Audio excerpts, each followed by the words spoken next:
What's up, guys? This is Andrew Frezza from Care Coach Lead, and today we're going to be talking about how to coach the rope climb. And we're going to go specifically through our two favorite clamps, the only two clamps that we really teach with our athletes, the J hook and the heel hook.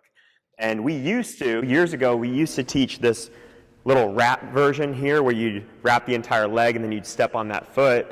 And we stopped teaching it a couple years ago because we found it was kind of like a dead end for athletes. It was an initial way to get them to kind of like hang, maybe get a little bit of the ways up the rope, maybe get their first rope climb. But we found that it wasn't that much more difficult or skill intensive than a J hook, and that if they learned that wrap method, that often became a crutch where they were not willing to shift to J hook or kind of scared to ever go away from that wrap.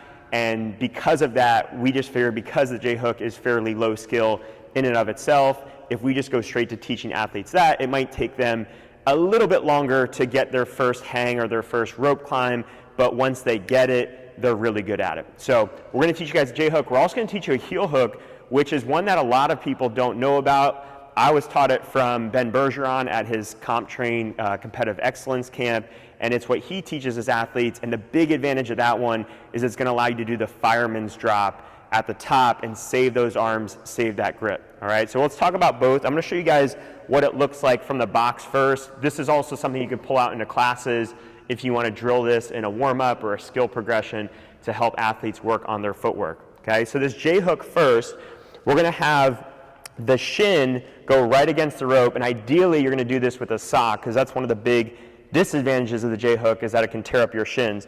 But you're just going to bring that shin right across from your dominant leg, and then you can kind of like tie it off too. So as you slide up the rope, I like to let the knee flare out so you have this nice area for the rope to slide up, and then you can kind of like tie it off as you bring that other leg around, okay? So when you do it, it's called a J hook because that rope is going to loop around the foot, and you can create many points of contact where you have a point of contact on the shin, the outside of the heel, the inside of the foot, and then you can step just barely on top with that other foot, so you're really, really secure in that spot each time, okay? And the J hook, the big advantage of this is it's gonna be your fastest rope climb, okay? For speed up the rope, if you're doing a 3 rope climbs as fast as possible, 1 rope climb as fast as possible, in my opinion, nothing beats the J hook. The downside when it compares to the heel hook is that it can be more taxing on the way down with your arms and grips because it's a lot harder to do that fireman's drop. I've seen some people do that fireman's drop with the J hook. I just find it to be a lot harder to do. So we'll teach that with that heel hook, okay? So now let's talk about this heel hook. So the difference now is my non-dominant leg is going to be the one on the rope. It's a similar position to where I was with the J, where I have it kind of on that shin.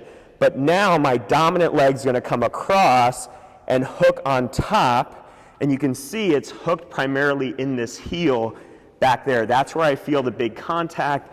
That's where I feel that tightness on the rope, that stability on the rope there, okay? This one is amazing for coming down. This is going to allow you guys to do that fireman's drop, and this is going to serve as almost like your brake on the rope. You're going to be able to stop your feet or release your hands and do that drop each and every time. It's a little bit clunkier on the way up because that foot now has to come around each time to squeeze, okay? You can't just slide the rope off and pinch it off each time like you would do on the J hook. So let me show you guys what this might look like, and we'll start with that J hook. You guys are gonna see I'm able to gain a lot of ground, so that's another big advantage of the J hook. You can gain the most amount of ground because you can really get those knees high, and then you're gonna be able to tie off quickly because everything's right in front of you.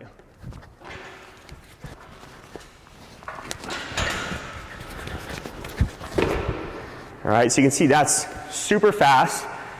When I'm coming down, both rope climbs will be the same. You wanna keep those legs straight.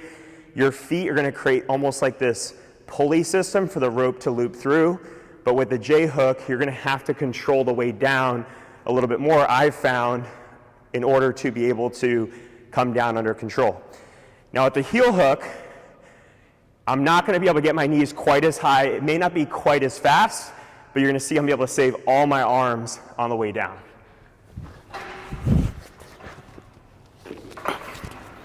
So at the top, I can release. And usually for me at a 15-foot rope climb, I'm gonna kind of do a stop halfway and then drop to the bottom. So I'm doing that release on the way down, doing that quick break with the feet, still keeping my hands there for support, and then I'm able to finish the last half of that descent. The big advantage, the reason I go heel hook now is number one, to save my hands, but number two, to save my shins. I don't need socks, I don't need any type of pants. I can wear my short shorts like I got on right now, and I could do 15, 20 rope climbs in a workout and not get fatigued too bad and not tear up my shin or tear up my leg or my hands on it. So I err on the side of that because it's more simple for me. I can rely on it even if I forget my protection.